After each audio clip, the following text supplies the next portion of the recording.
So, let's start with Calvin and Eddie are back. So it's been a long time. Where do we find them at this stage, and why is it that you felt that you wanted to bring this story back?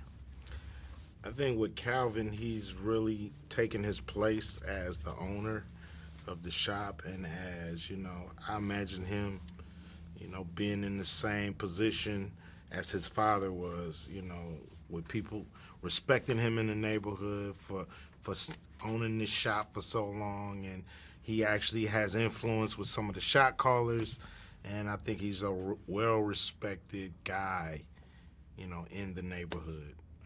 So I think that's where Calvin has left off. Yeah, and I think with Eddie is there as again this connection to that for him.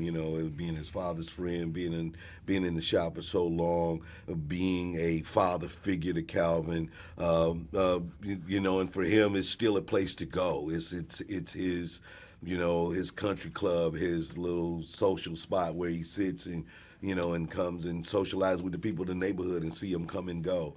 And now the shop is unisexed, and so you also have to deal with the newness of the world, and so Eddie is just watching all this kind of happen. Now, you've got some of the old characters, and you've got some new characters here. So this is a great ensemble cast. Were you very selective were you selective in bringing on these new characters? Yeah, we wanted to bring in people that can enhance and have an impact. We didn't want to just have a bunch of different faces without them being able to shine once they hit the screen. So, in the case of Regina Hall and Deion Cole, J.B. Smooth, Common, all of them have punch to their characters, and they all have great things to contribute to this shop and to this movie. So it was cool not only to have these new characters here, but to have them so impactful on the outcome of the movie, and not just, playing the background of me and Sid or Anthony. But, we was happy to get Eve back, and we was happy to get Sean Patrick Thomas and Troy, so it was cool to have this veterans and rookies and really have fun with it. Now, as the veterans of it, do you think these newcomers were a little intimidated by walking into this, this group? I think on the first couple of days, people were definitely I did a speech. I told at the dinner beforehand. I just told them, I was like, look, we got the Barbershop 3. I don't need none of y'all new people to mess it up for us. So basically, this is set the tone. Yeah, and I think that people, they knew that everybody came in with the loving the film anyway, and I think wanted to show respect to like what we had accomplished before, and so everybody cared about their roles and wanted to have a good time with them, and in Cube as a producer and and the lead actor, sets that tone, so it works really well when we come to work, we get the job done, yet we get to have fun. So and I think that everybody kind of took that attitude, and we had great shoot days. It was a lot of fun, even though it was hot sometimes. Now, talking about respecting what you've brought to this before, what is the significance of this barbershop, and how does it tell this story, and how has it told the stories before, and why do you feel that it resonates so well with people? Well, this story is really wrapped around Calvin trying to save his son from, going the wrong direction. And I think people can relate to that all over the country, barbershop or no barbershop. People can relate to trying to keep their kids on the right path. So to me, this movie is wrapped in a great story. And the situations is like, the first barbershop, Calvin was trying to figure out if he even wanted to be a barber, and he wanted to keep the shop. The second one, he was fighting, big money and big business.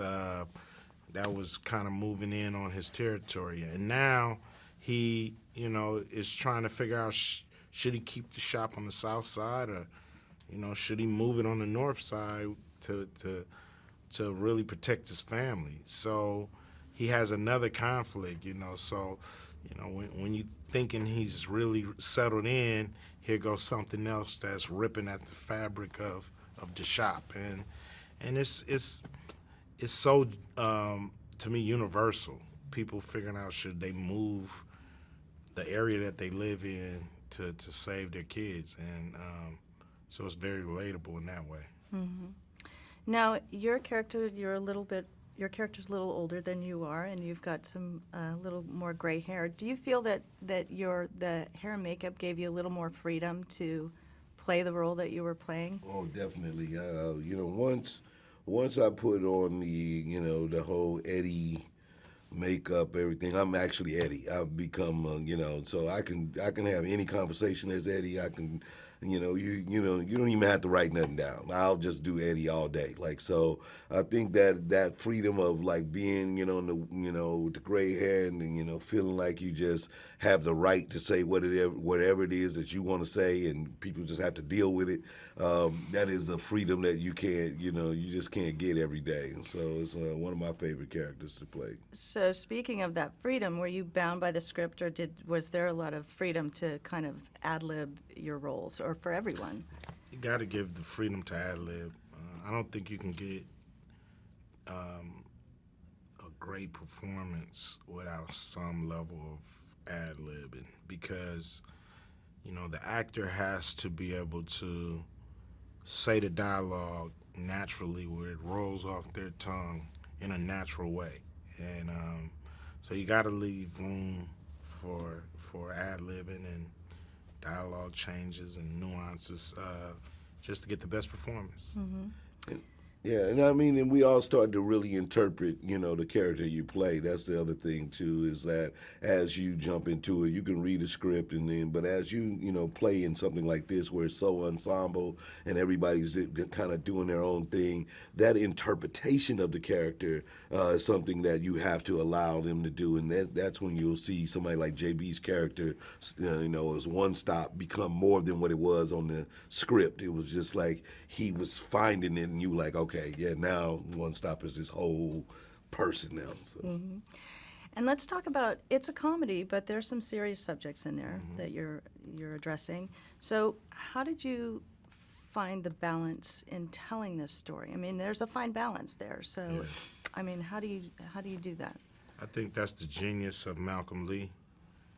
If you look at his past films, especially Best Man Holiday, he was able to have you laughing at a very hard, kind of deep subject matter. He was dealing with cancer. So it's like he just has that knack to be able to, make you have fun, let you laugh, let you enjoy it, and then sneak this, story in on you, but still make you feel optimistic and good about it, no matter how heavy the story is. And, it's to me the reason why he was the best guy for the job on this movie, because I knew he would bring that to the table.